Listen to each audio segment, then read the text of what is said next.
All right, so the next one here, Putin's draft treaty between Russia and Ukraine did exist.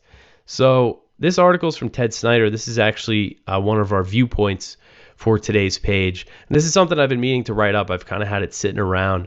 And I'll read from Ted's article here.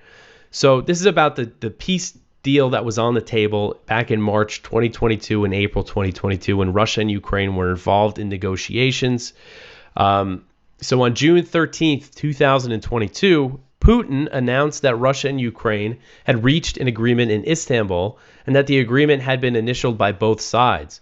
On June 17th, Putin held up the draft agreement and showed it to a delegation of African leaders.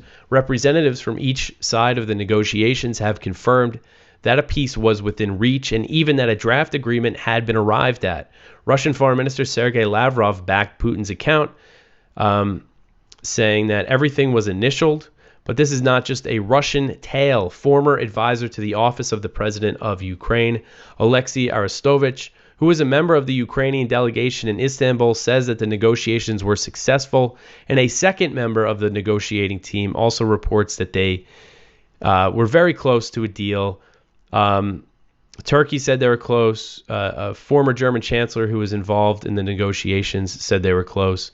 But despite all the overwhelming evidence by witnesses, detractors have argued that peace was nowhere close.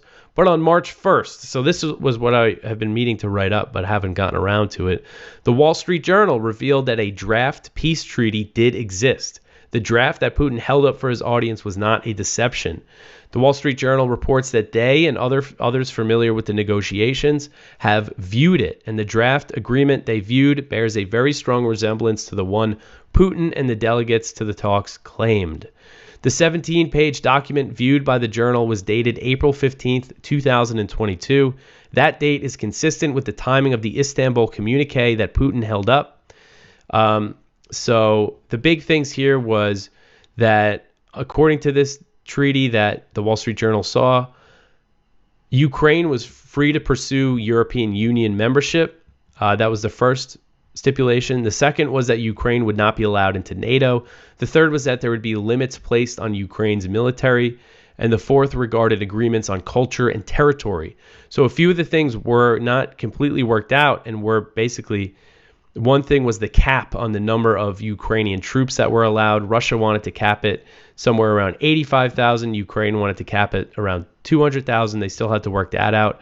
And the other thing was the fate of the Donbass region. This agreement, Ukraine agreed that Crimea would remain in Russia's hands and that Zelensky and Putin would hold face-to-face talks to negotiate the Donbass region. And that means that Russia might have been willing to withdraw from there, the territory that they and the separatists controlled at the time.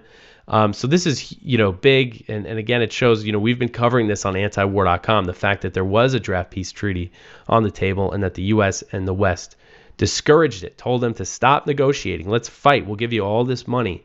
And we've gotten so much, crap for it from people, dismissing it. And it's all true. And it's really just shows how damaging the U.S. involvement has been for peace in Ukraine.